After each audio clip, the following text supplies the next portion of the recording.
Welcome to Do the Talk podcast. This is a real estate podcast. We teach regular people how to invest in real estate. I am your host, Ibrahim Ojerinde, and my co host is Ahmed Lawal. We are committed to making investing in real estate seamless as much as possible. So, if you are looking to learn and grow in real estate, you have come to the right place. Keep in mind, this is not a get rich quick scheme. We've always talked about this every week. You have to put in the work and follow the process. And more importantly, you have to trust the process. So if you can do all that, definitely it has been tested and proven that you will get to that financial freedom. We all dream about this. We want this. And to in real estate is the clear most tested path to become financially independent. Ahmed, how are you doing today? Ibrahim, it's an amazing day for me. It's Friday. We always show up every 8 p.m. Friday just to make sure that we push out this information to our audience and make sure that we are all growing together. Guys, thank you for joining. We really and always appreciate you guys. Like we always say though, we want this to be an interactive session. That is why we choose to do this live. So please and please, if you can subscribe to our channel so that we can reach more people, that will be greatly appreciated. And if you have any question during the show, please and please make sure you drop in the comment section in the chat, wherever platform you are watching us from, YouTube, Facebook, anywhere. Uh, we will get to your question and make sure we answer them before we go. All right. Today is gonna be epic. It's one of the days that I look forward to, not for any other reason, but because of who we are bringing on today. She is like all round, in my opinion, an investor, a businesswoman, an author, entrepreneur. It's just everything that you can imagine when it comes to business world. So, if you want to glue to this screen today, because there will be tons of information that will be beneficial for you financially, business wise, that will be coming out. So please and please, make sure you watch this to the end. So, all right, the person that I'm speaking of is Darice Rene. Hi Darice, welcome Welcome. to Do the Talk Welcome, Darius. podcast. How are you two? Thank you for having me. We are doing fantastic. How are you? Yeah. So the topic that we are looking to treat today, that we hope we're gonna gain a lot of uh knowledge from you, is about small multi-family. Uh can you tell us a little bit about small multi, why it's different, the benefits, and maybe the cons, because we want to let our audience know that, okay, this is the advantage, but at the same time, this might be something you might consider if you want to go into it, just to make sure that it fits into your investment strategy. Go ahead, Darius. Yeah, absolutely. So I think that from my experience, I've been a real estate investor for about 25 years. I got started by accident. Someone approached me and a partner about losing their home. And at the time, we were both working full time. We didn't even own our own homes, but somebody was in distress. They needed to get a way out. And so we bought their home. And inadvertently, through that process, I learned about foreclosures. I learned about buying directly from the bank, negotiating with the banks, learned about the mortgage process, obviously, and being an investor in the mortgage process. And it jump started something in me that I've just loved ever since. I did that, and about 20 homes later, I got quite an education on single family homes. But there was a lot that I didn't know back then, and I never even considered small multifamilies, which in retrospect, I wish I would have, because it was a lot of work handling tenants in a buy and hold strategy for these properties. So, what I didn't know then was small multifamilies are properties that are two doors, duplex, triplex, fourplex. And then we'll talk, I guess, probably about the commercial level of five or more later. But in that two, three, or four category, what you have is you have a lot more efficiency in terms of being able to be a landlord because you've got one roof, but multiple tenants as opposed to multiple roofs, which means the pros I would say are less maintenance. So if we're talking about 20 individual homes across a city versus two or three with the same number of tenants, you've got a lot less to manage and a lot less upkeep. So it's less expensive. Not to mention the fact that you have less people to deal with, depending. And I think that in terms of some of the cash flow, there's some advantages to cash flow with those multifamily homes as opposed to the single families too. And I think where that comes in is vacancies. So if you've got a triplex and you have one door that's vacant, it's a lot different than having homes spread all over the city with empty doors. As far as the cons go with multifamily, I would say in this particular city where we are in Indianapolis, we don't have a lot of great inventory. And the second thing I would say is that there is a lot of competition for those homes because there's so many investors who are interested in them. And there's probably a couple cons on the financing side too, but I'm sure we're going to get into that.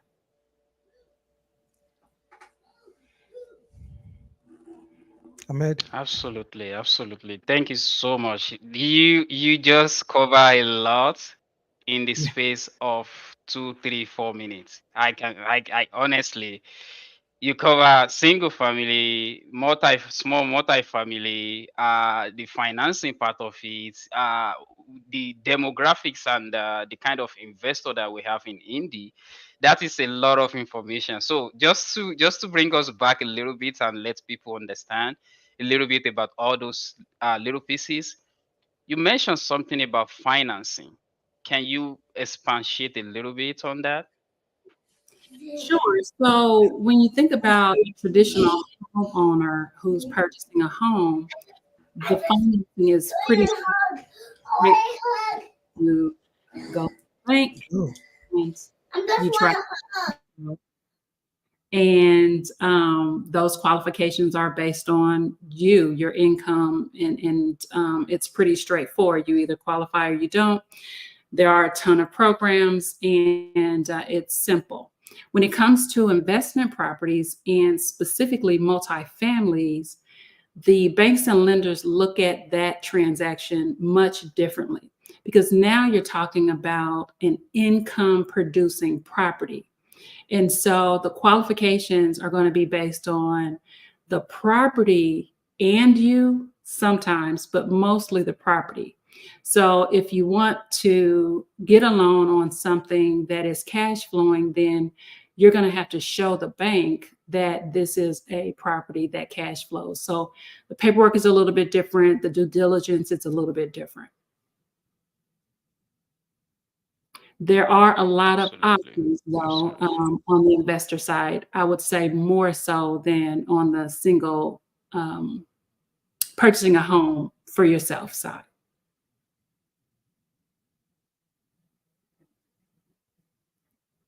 Ibrahim, do you have any question regarding that, or we can continue? yeah, I don't have a question. I think she had give a good detail about like this the multi no question. Yeah, I just wanna I talked to Ahmed like 2 or 3 days ago about like in Indy we don't have enough multi-families, and what I've noticed is that all of them are kind of old just because it's like an old plan, and it's like Indy kind of stopped that kind of property, that kind of type. They stopped it. I don't know, maybe because of taxes or maybe because of land issue or anything like that. But majority of the multi families are hold houses, and we have majority the east downtown and that area. So um I mean, I don't know, maybe you know the reason, but do you have any idea of why we don't have enough here, or it's just something that? I don't necessarily have an idea why there aren't enough. I am noticing, though, and you may be noticing this too, that because of the lack of inventory on the multifamily side, I've seen a movement where investors are converting. So I've seen several things, and with who you were with as far as brokerage goes. I feel like they had their hands in a lot of this, especially Yeah. in the downtown Hmm. space.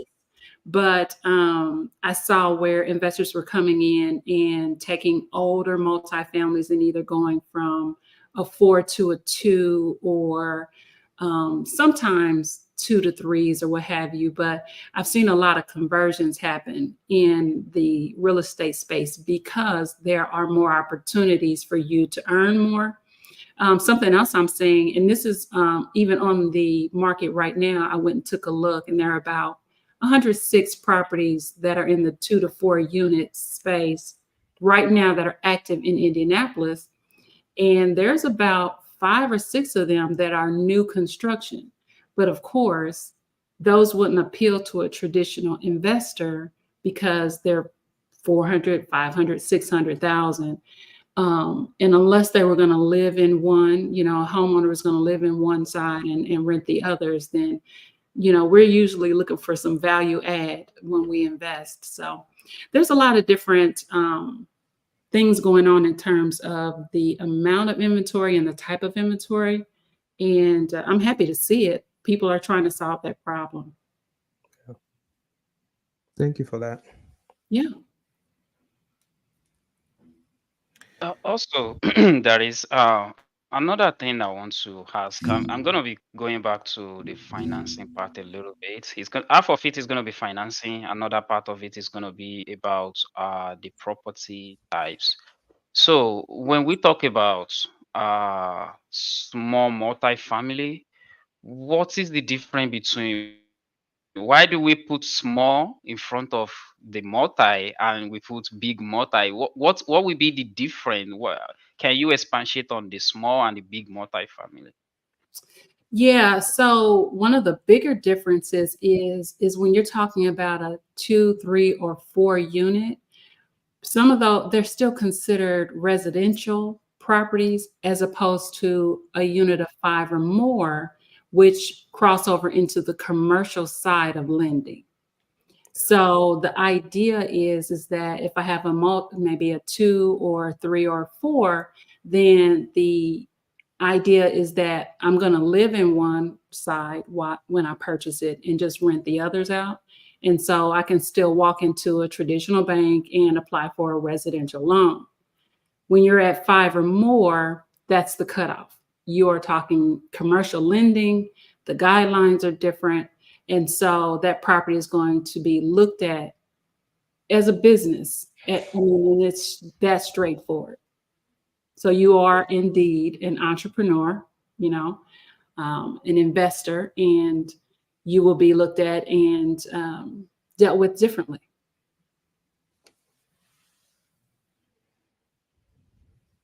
Okay, so if I understand you correctly, you mean that I cannot use residential land. I can use residential lending for 2 door, 3 door, and 4 door.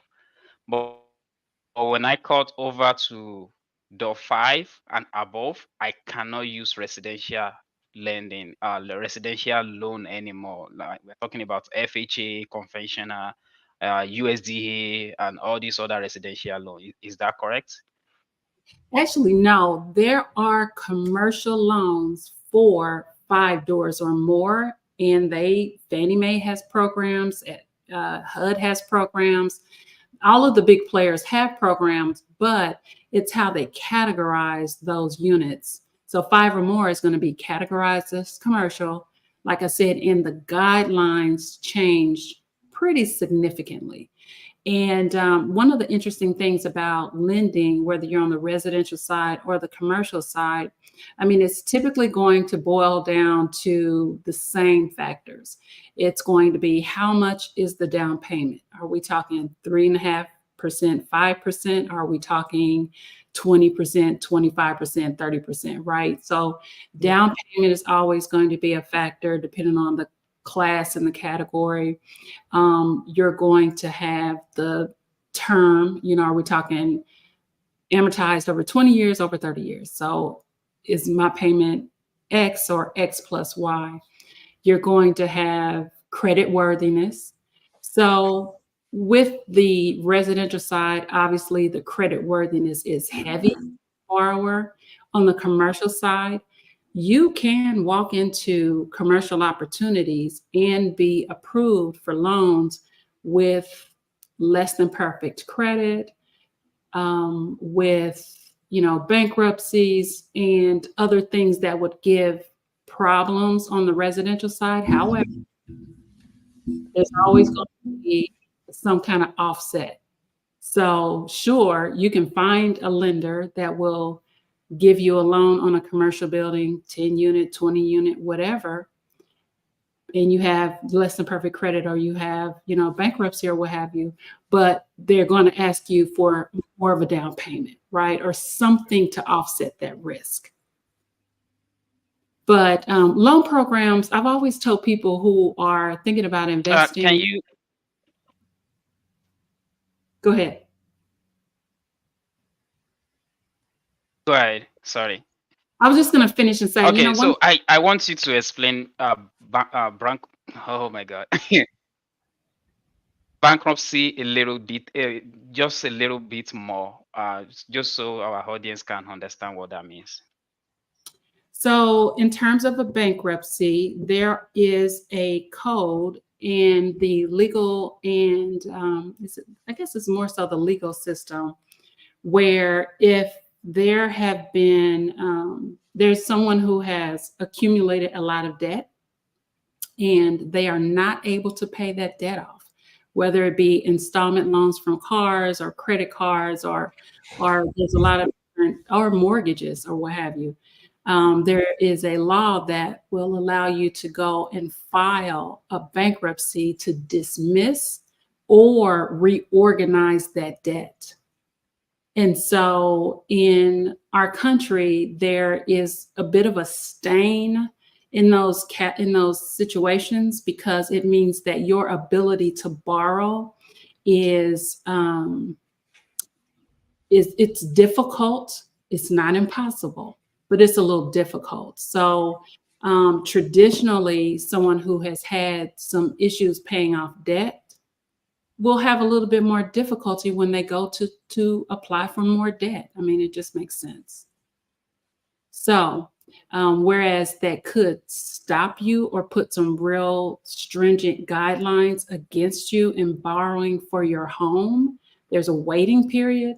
It is possible that you could purchase something on the commercial side and still have that issue. Yeah, that's one of the Thank beauty you of so much for breaking that down. It makes a lot of sense. I said that's one of the beauty of Sorry, I think we're having a little bit delay. yeah. Go ahead, Ibrahim. Go ahead. Yeah, I said that's one of the beauty of being an investor and or going through commercial lending, because you don't have to have a perfect credit, perfect, as long as you can demonstrate or prove to the bank that you are credit worthy and you can your business um, it's gonna be a sustainable business. And of course the bank, as long as they can see a collateral, like they know for sure if you messed up or something is going on, they are able to take that property or whatever asset you put forward, as long as it matches what their interest is, then they will let it go. Um, of course, you might have to pay more down payment, just like Darice said, which is correct. I so I got one property. It's a DSCR loan, and the rent in that area was not matching. They want like 1%, like 1 to 1, or the lowest the bank said. I think they said 7.75. So even 0.75, it's not working because of the tax. Investment tax is like double and all that. Anyway, they told me I have to pay 30% to make it work, and of course I was planning 20 of initially, but I had to pay 30. With 30 it worked. So it might cost extra money. However, they will try to make it work for you as long as you meet that minimum requirement. Um, another thing I would like to ask is that, you know, there are some people out there, they want to, invest in real estate and all that, but um, they have hard time picking, do they want to buy primary residence first or buy investment property first?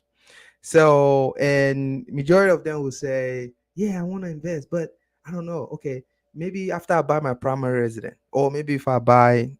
So, because some people, I see why they are doing that. They want to try and buy one first and feel how it is, and see from there. Then they can buy the second one, which is gonna be the investment property. Um, but then, if you look at some experts, or people that are doing it already, sometimes they have their own reservation or perspective about, like, why don't you buy investment property first before you buy your home, primary home? Because we all know the primary home, it's a liability, and the other side can be an asset if you use it right, and if it's a good one. So what do you think about that? Do you think, I don't know if there's a right or wrong answer. I think it depends on situation, but I just want to hear from you. Yeah, so I love the reference you made just now to that being a liability. So you're obviously a rich dad, poor dad subscriber. Um, that is funny. It's funny because that's how investors think. So I think that it's a matter of preference. I know at least in America, the way we're raised to believe that home ownership is this great symbol of accomplishment, right? But as you said, that mindset can really be challenging when you understand the bigger picture. So I think the question of whether or not to buy a primary residence to live in before someone buys an investment property or looks at house hacking, which is where you buy a home for you to live in and rent out other parts of that property. I think it's a matter of preference, because at the end of the day, when you're buying a multifamily that you're going to live in and rent out, you become an entrepreneur, you become an investor. So at that point, it's not just you and your family, you're also now concerned with the other doors that you're responsible for finding tenants for, and now you're living next door to other tenants. So I think there's some pros and some cons. If you make the decision strictly about gaining wealth and leaving legacies and being able to leverage, then it's no question that owning a multifamily and living in part of it while you rent the other out is the clear winner. The clear winner. So it's a tough decision. Yeah. So Ahmed, pardon me a little bit. I want to ask one more question before I pass on to you. This another tough one. How, like, Go ahead. some people, when they want to invest like maybe 20K, 15K, or maybe 12K into a property, and the return, the cash flow after all the expenses and everything, maybe it's like $250, after the maintenance, repair, everything is gone. Then I've seen this school of thought is like, okay, if I'm getting $250 and I have to worry about the toilet got clogged or something, any kind of problem with the house, uh, they look at it like it doesn't worth it that much. $250 every month, and I've already dropped $18,000 on this property. Um, Ahmed and I, we always try to in this podcast to let them know that it's not just that 250. There's equity, there is tax benefit and all that. But like if you think peripherally and you just look at the $250 and you look at somebody might call you tomorrow morning, you don't even know when they'll call you and say something happened in the house. It looks like it's not that of a big deal. Besides, you just spent $20,000 to close on the house. So how do you what is your advice on this?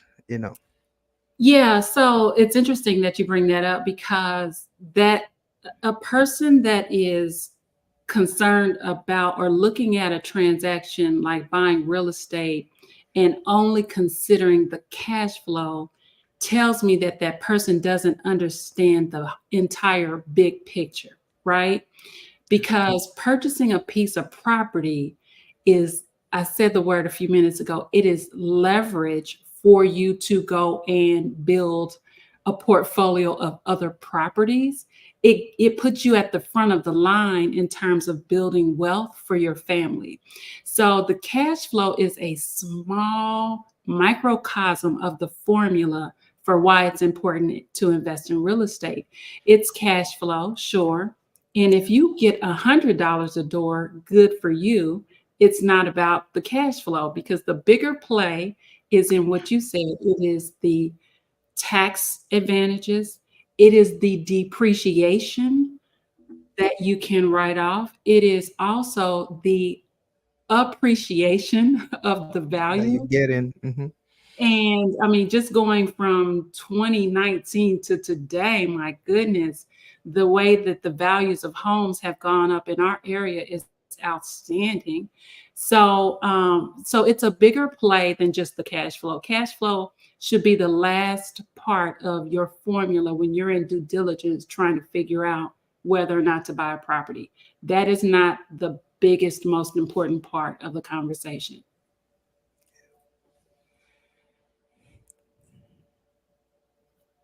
Thank you, Darius. I truly agree 100% with you. If a person is thinking and looking at the small cash flow amount, they don't see the picture, and they probably shouldn't be investing because they don't know what they are investing about. So, personal opinion, you need to know, you need to believe, you need to ready to face any challenges that come from your investments. Investments is not always I always hear this from Bigger Pocket. There's this advertisement that they put on, and at the end of that advertisement, even though they are asking you to come and invest, they always say all investments can lead to loss. So you must be ready for anything that can happen, because business generally, that is how it is, right? So, but I'm going to drag us back a little bit locally here.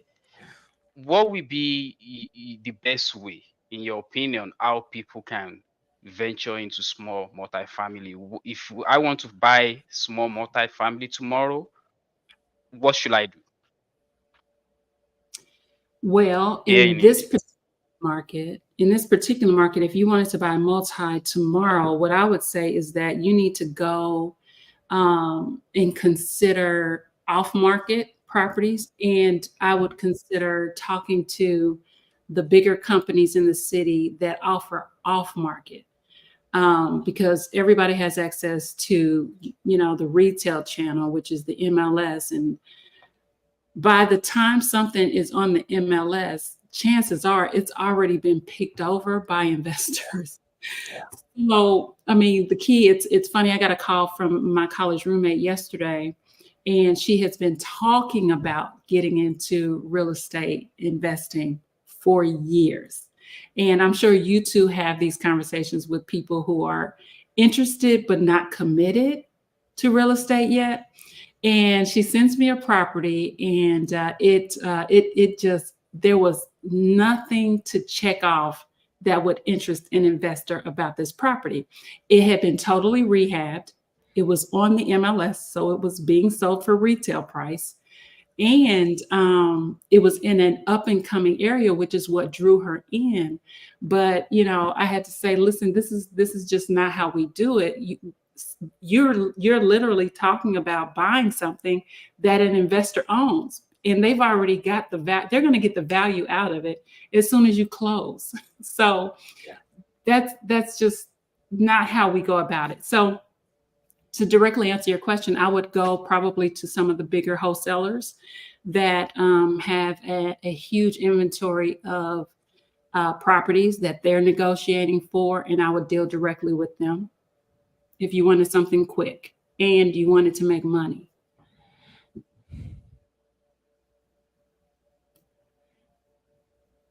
Mm. That's actually very, very right.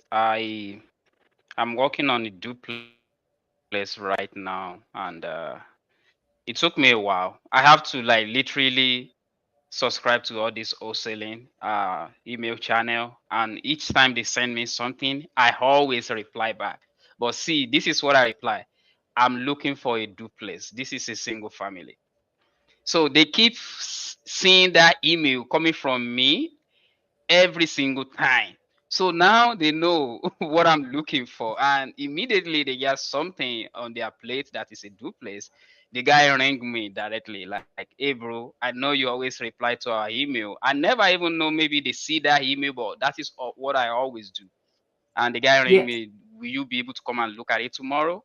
And I'm like, "Ah, sure." Then I went there, and we end up closing the deal, we end up buying it. So you are totally correct. And yeah, wholesaler can be very resourceful when you are looking for something very, very rare, because like we all said on this podcast earlier,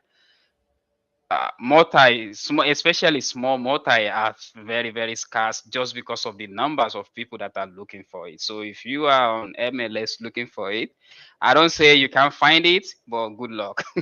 You're gonna need that. That's interesting. I was So Ibrahim, do you have any? Okay, go ahead, Go Darius. Go ahead, ahead. Darius. Sorry.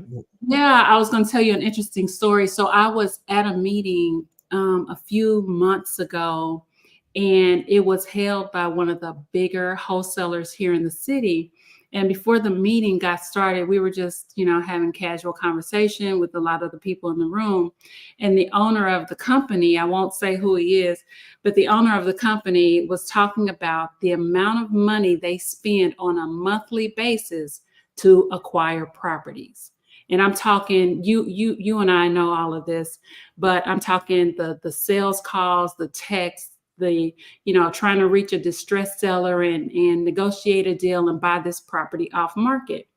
And I've done some of that, and I've had outreach team calling on my behalf looking for properties, and I was always outflanked by this bigger company. Mhm. So he says, you know how much money we spend on a monthly basis to market to acquire properties? And I said, no, I have no idea. He said, well, just take a guess. And I'm thinking, I don't know, 10,000, 20,000 a month, $60,000. Wow. He's one of several big companies that are, this is all they do. So my ability to compete, it's not a good use of my money. I've now learned the hard way. If I want a deal that's off market, I'm going to call one of those guys spending $60,000 or more, and I'm going to just, negotiate with them. Yeah. Yeah. Yeah. I think it's better. Sometimes we ask how question instead of what question. So what I mean by that is we have how can I do this? What about who can do this? What do I need to bring to table for someone else to do it for me? Because that sometimes might be a cheaper option than you asking how one you're gonna invest your time. You will need to sit down and learn and all that. It's gonna be a lot of I just don't want to go into that. That's one of the book I'm reading right now. But yeah, Ibrahim, do you have any Yes, our audience would question for like to Darius? learn this. Yeah, thank you, Ahmed. Our audience would like to learn from Darius about why it is advisable and why many investors always say buy distressed property and fix it up, and instead of going to turnkey or like going to a okay property that you don't have to do anything. Why we always try to catch distressed property? That's a great question. And that's a question that I didn't really understand early on in my investment career, but it really truly boils down to your strategy. So, in most cases, but not all, because now I've now in my experience, I know investors at every different side of the spectrum. But in most cases, investors want to max out the value of their investment. So it's like the stock market phrase, you buy low and sell high. That is typical and traditional. So if I can find a distressed seller, distressed meaning they have to get rid of the property. Either they're having monetary issues with keeping the property, or there's a divorce, or the owner has passed on and left it to family that can't keep up with the property, or there's other categories of distressed properties. But if I can go and find a distressed property, and that distressed property owner is going to sell me something, and because they're in distress, they're not going to look for market value. Meaning, if the house is worth easily $100, I'm just keeping the numbers simple. If the house is worth $100, they may be willing to sell it for $20 or $30 because they just want it away from them. And if an investor can come in and purchase that property for 20 or $30 and put another 10 in it, maybe, then they've got a ton of equity and a ton of opportunity to go then and sell that for market value. So that is one strategy, but it's not the only one, because some investors are out here purchasing property, and they will purchase from the MLS, from retail, because they don't care about making the value up front. They want the property for their portfolio because they're going to hold it for the long run, and they are more interested in the appreciation. This is an investor that wants to pass on legacy and wealth to their children. So you have all types, and there are even others with in between those two types. So it's not one size fits all in investing. And I wish places like Bigger Pockets talked about that, because I feel like when investors come into this space, they think that everything has to happen this way, like there's a formula, but that's not the case, because you have to customize the formula for your needs. Thank you, 100%. Darius. I agree. Go ahead, man. I'm Oh no, just I'm feeling. you can go ahead. I was just agreeing to what she said. Yes, I was about to say I'm really feeling your your explanation about how investment work and the types and how people are doing it. Actually, you described the middle one, the second one before the last, which is you said people are in between. The second, which is buy normal property and hold it. You are actually describing me. And the first, I've done like a, it's not like all the way distressed, like a moderate, and it's just one property. But after that, I've been buying normal property just because first, I don't have a team. Second, I don't know if I have that time. Third, the real estate market kind of, now the with the middle term renting, short term renting, and all that stuff, you don't necessarily have to go for distress, take another 6 months or 3 months to fix it up. You don't have to do all that. So when you mention, all these types, I feel like, okay, yeah, I think we I kind of agree with you, and because that's what I'm doing. And right now I'm trying to transition in one normal long-term lease because I helped the client became no the tenant became my client. So I helped them to get a property. Now I'm fixing it up, trying to make it cute as much as possible so I can use it for middle term and short term um, lease, so or rent. Anyway, so with the situation in the market now, you don't necessarily have to go for you know distressed property. And I asked that question just to see which angle you're at. Are you a mix, or you do the distress, or you do normal property? So my investment strategy has changed so much since I got involved in real estate. And right now I'm in the midterm. So I'm glad you brought that up. I'm in the midterm space, specifically targeting business travelers. However, I am on the hunt for a 10 unit. So I want to challenge you actually to think about if your strategy is buy and hold, and you don't mind going straight for a property which doesn't have to be distressed, I would challenge you to think about a commercial apartment building, something 5 units or above. And it Hmm. doesn't necessarily have to be in Indianapolis either. And here's why. This is something that I wish somebody would have told me when I had those 20 units and I was running all over town, learning how to do evictions. I hated that. What I wish somebody would have told me then was go buy an apartment building. And here's why. And I run numbers on just about every apartment that hits the market that's in my buy box. I run the numbers, and nothing has come across yet that matches what I want. However, I know it's coming. And here's the thing: you can go buy a single family home retail price, and if you're going to hold it for the next 20 years, sure, yeah, you'll break even in, I don't know how many years, depending on how much you put in, and cash on cash return and all that good stuff. You'll break even, and then you'll surpass it. But what about taking the same amount of down payment you were going to put into a single family and putting it into an 8 unit, a 10 unit, a 5 unit, a 12 unit? Now, here's the thing: the numbers still have to make sense, right? There's formulas involved, and looking at the rental rates and net operating income. But if you think about that investment and you are baking in the cost of property management, right? 8 to 10% for somebody else to collect rent and evict people and deal with the maintenance issues.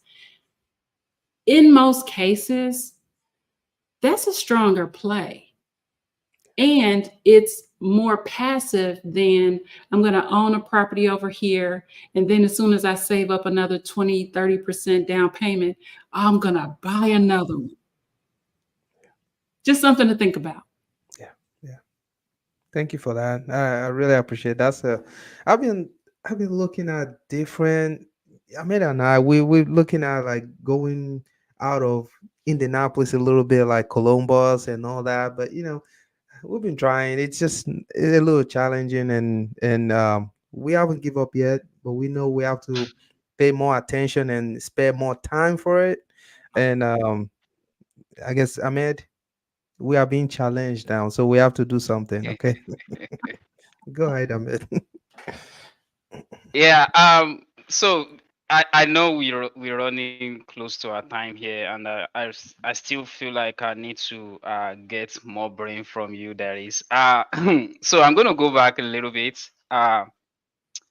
So let's say I want to buy small multi or five, or in my opinion, I still see 5 to 10 within that the space of small multi. I know when you cross that five, the financing will be different. But in my head, like you just said, why not play big? Why thinking small, right? So I still see that 8, 10 in a space of my hand. It's not too far from me. So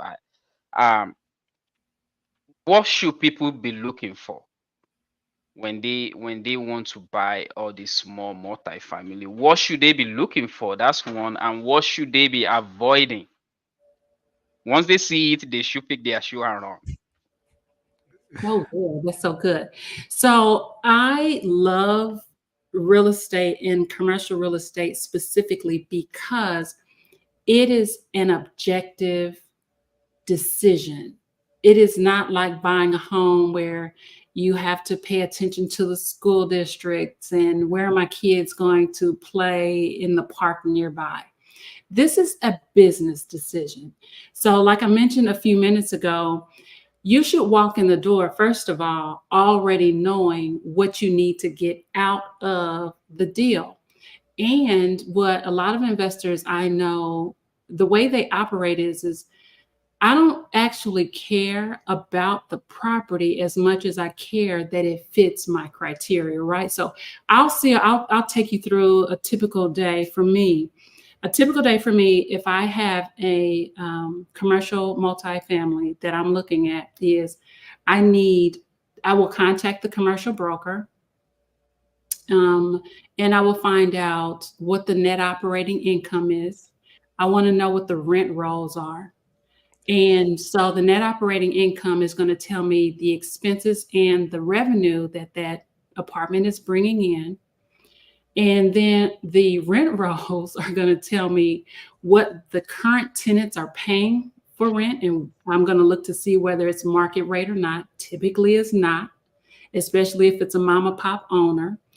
And the rent rolls are going to tell me about vacancies.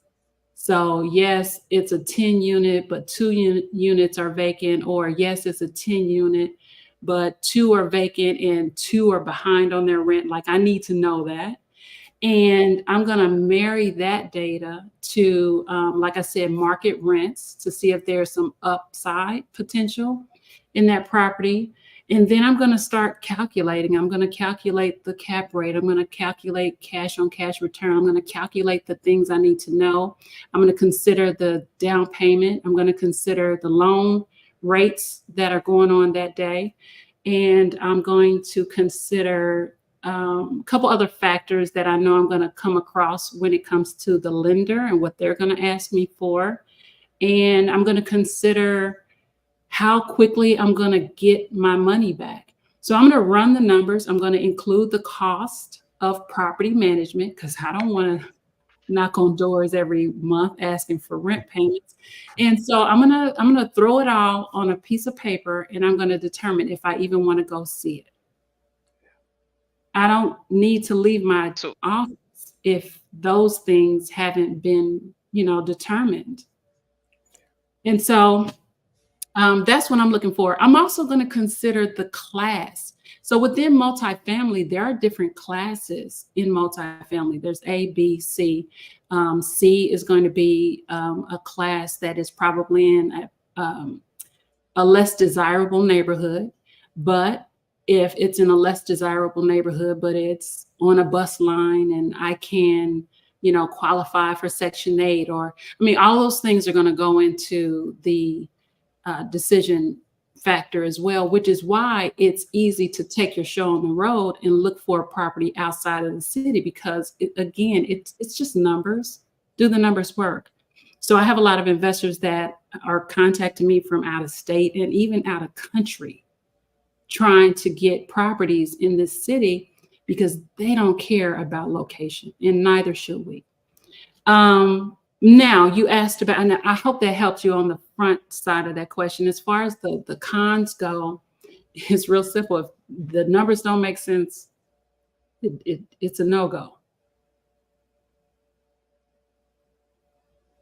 thank you. I I think you mentioned something that I want you to explain a little bit more because it kind of it's a language that I understand, but I feel like we don't talk much about it on this podcast. But since you bring it up, I want you to explain a little bit of it. The rent rule. What is rent rule? Oh, yeah. So when you have a seller that has a commercial property, typically commercial, sometimes a two, three, or four unit seller will have it, but in that small space, you have a lot of mom and pop sellers that don't keep good records. So rent roll is literally the record of rent payment for that building. It is something that commercial deals usually have with the paperwork. So, as a potential buyer, I will ask for the net operating income, meaning I'm going to ask them what are the expenses of the building? What are you spending on utilities every year? What are you spending on maintenance every year? I'm going to ask those questions. And I'm also going to ask for the rent rolls, which is what is the vacancy rate? What are the tenants paying? And are they paying late? And are they in leases that are going to affect me when I buy the building? Absolutely, absolutely. Thank you for explaining that. Ibrahim, we are coming up on the top of the hour here. Do you have any question before I ask the final one? Yes, I have one. You mentioned that you would like to check if they are on a lease. Um, why do you need that, and why, and what kind of lease are you hoping that they have? Is it a normal lease or month to month? Yeah, that's a great question. So I need to know the lease terms and where they are in the lease, because if I have units that are with tenants who are paying less than market rates, then as a potential buyer, I know that if somebody is in a 2 bedroom, 1 bath, and they're paying $500, and I know the market rate is $800, I want to know when that lease ends so that I can get a new tenant in there to pay market rent. Now, it could very well be that they're in a lease for the next year. That means I'm stuck because I have to assume those terms. I'm stuck with tenants that are paying less than market rent. And that's going to go into my calculations, right? That's a determining factor. And that is very common with building owners who are mom and pop, who just, I just love my tenants and they've been with me 5 years and I haven't raised the rent. And I mean, that's great, but that's not good business for me. So I have to determine that, and it's going to go into my factors. Thank you for that. All Yeah. And I want right. Final one one. last Go ahead, Darice. Sorry. Go ahead. I Go want ahead. to drop this on you just to kind of again go along with that challenge. When it comes to lending in different classes of real estate, a lender is going to prefer an investor who's buying multifamily over an investor that's buying an office or buying industrial or buying anything else, because they understand that when it comes to multifamilies, people are always going to need places to live. So those are easier compared to some of those other categories. got it. Absolutely. Absolutely. Thank you so much. I mean, you drop a lot of information today, and yeah, we greatly appreciate your time and all this knowledge. So finally, my question still boils down to small multi. When I say small multi in my head, is I'm saying 2 to 12.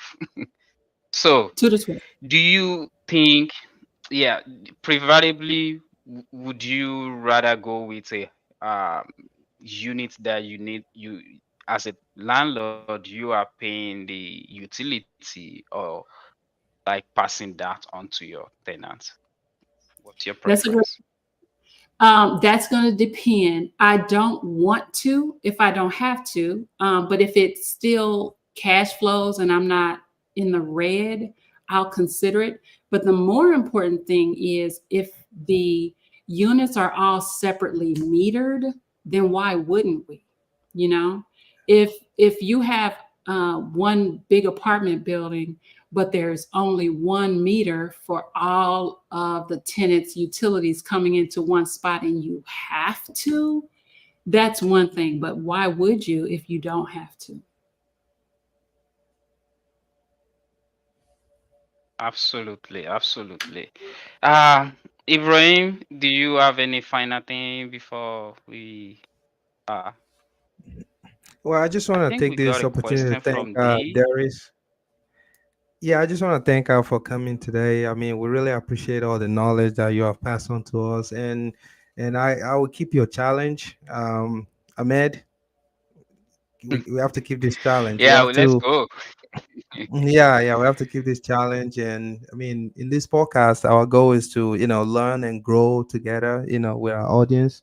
And we appreciate you coming here and, passing the knowledge to us. And we'll definitely take that serious and see how we can, grow as well. So my last question will be, do you have, so right now, you are more of middle term and short term kind of thing, um, or which side do you fall in the most? Like, Yeah, I'm glad you brought this back up because I've been itching to talk about it only because I'm learning so much. So I launched a division this year, um, maybe 6 months ago, oh, where I got a property for midterm rentals. However, my strategy was to target business travelers, and if there were vacancies, I would also offer the property on Airbnb. So in these 6 months, I've essentially been experimenting with both midterm and short-term rental.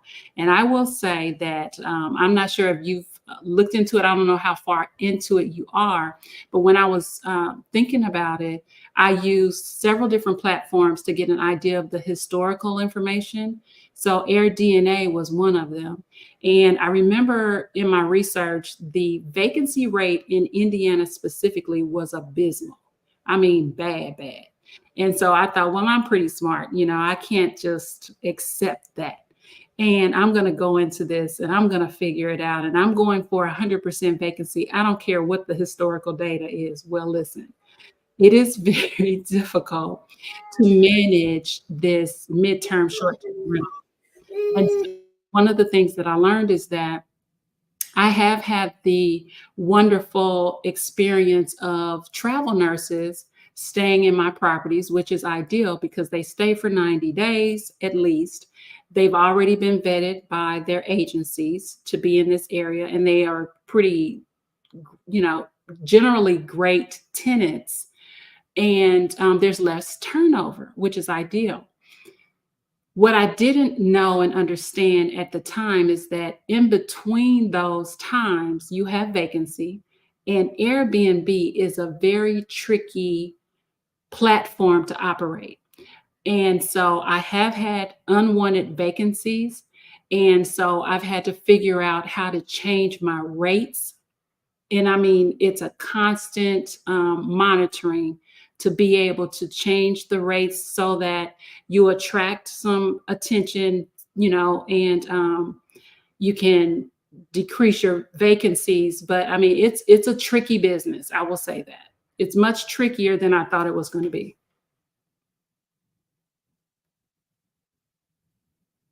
So, thank you for that, Darius. I kind of, I'm in the same boat as you right now. I have a travel nurse that moved out at the end of last month, and guess what? I got a test a day before she's moving out. Like, I'm moving out tomorrow. How am I getting my deposit back? And I'm like, holy cow.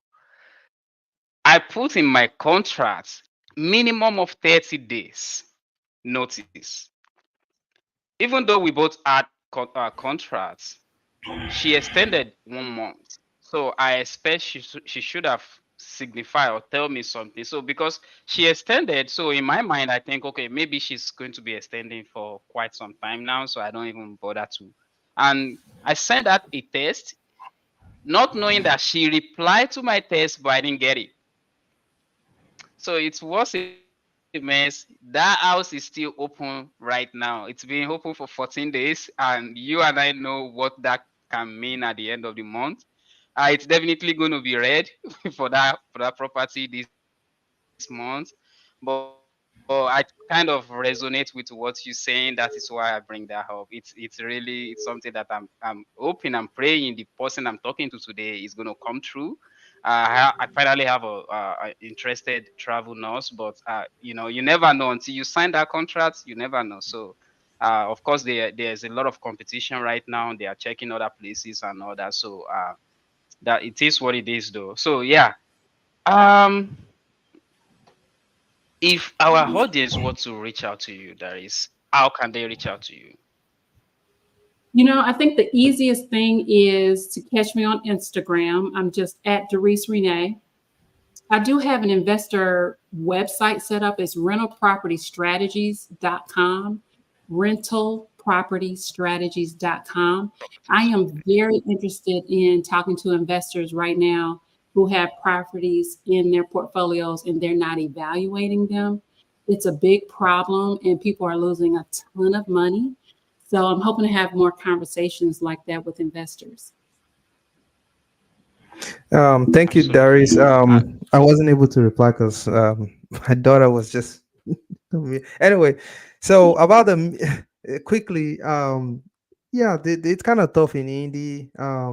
But I've been since last 2 months. I've been trying different strategy, and I'm seeing the result. It's not yet big, but getting notification and emails from like relocation specialist, and I get one today from a contractor. No, it's the HR for a contractor company. Like they're doing like an alarm system and everything for Walmart and all that. So I can see there's still some meat on the bone if we reach out to all those, insurance companies and all that. Most of them outsource it. However, you can still get more information if you can call. It's like you do wholesaling for your middle time renting. You have to call all of them and gather all those information. Let them know this is what you do. They would like to see your pictures and describe the properties and the amenities and everything. So I've been doing that, and I can tell you, yeah, it's working. It's just that I think I have not done enough to capture, enough of them. But yeah, but I think it's working. Good. I do have a question for you all. There's a question that came in. Should I address that? Sure. Yeah. Please go I ahead. Please go ahead. Yeah, I love that question. I'm not going to pronounce the name well. Demola, maybe. And That's correct. oh, I got it. Okay, good. Preferred cap rate when buying a multifamily. So that's a loaded question. And it's a loaded question because each investor in their buy box has this cap rate that they're going for. And so in that question in that rate is typically based on the other properties in their portfolio and what they need to get from this next acquisition. So I'd say that the other thing that makes answering the preferred cap rate question difficult is the fact that different classes are going to allow for different cap rates. So if I'm in a class A versus a class C, I'm expecting a different return.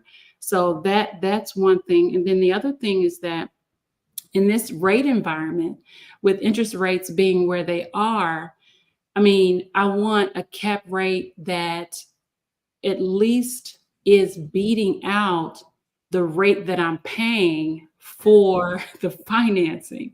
So I wish I could give you a straightforward answer, but if there was a straightforward answer given, then that would tell you how bad an investor I am. It's a difficult question. But I love that you're thinking about it.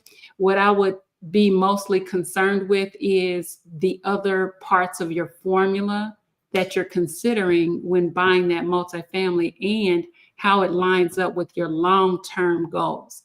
Because cap rate is just one of many, many, many formulas that you need to consider. That's a great answer. Thank you Absolutely. for that. Yeah, thank you. That is so perfect. So perfect. All right, Ibrahim, if people want to reach out to you, how can they do that? Yeah, you can just DM me at IB Realtors. You know, give me a call 317-728-0213, or go to Facebook IB Realtors. Yeah, just message me and I'll get back to you as soon as possible. Ahmed, before we round up. Absolutely. Yeah, same here. If you want to talk real estate, anything real estate, really, I'm always open. It always make my day to talk about real estate. This is something I'm always happy about. Even talking about it make me fulfill some days, Not talking about it make me the other the other way. I don't want to say it, but yeah. So that is how much I love real estate. You can reach out to me at official Ahmed Lawal. At official Ahmed Lawal. Give me anytime. Just DM me. Anything I can do for you, I'm always open. Thank you so much. Guys, it's been a very huge one and a lot of information. I just want to say thank you, Darius, for honoring our Thank you for invitation. coming. We Thank you. know, you challenge us a lot today with a lot Yeah. of kind of challenge. Another time you're going to be here, our audience will be 10,000 more than what we have right now. So, but we really appreciate the fact that you honor us and any way we can be of help. It might be even, hey, Ahmed, are you available to do this? Always reach out, please and please. We are open Yeah. to be able to reciprocate, and thank you for showing up today. Guys, if you have not followed Darius, you want to. This is someone that have over 25 years experience in real estate, so you don't want to just pass on this one. Please and please give her a follow. And if you have anything real estate, she's more than happy to help you guys. So that will be the end of today's episode. Thank you guys for joining, and we will see you next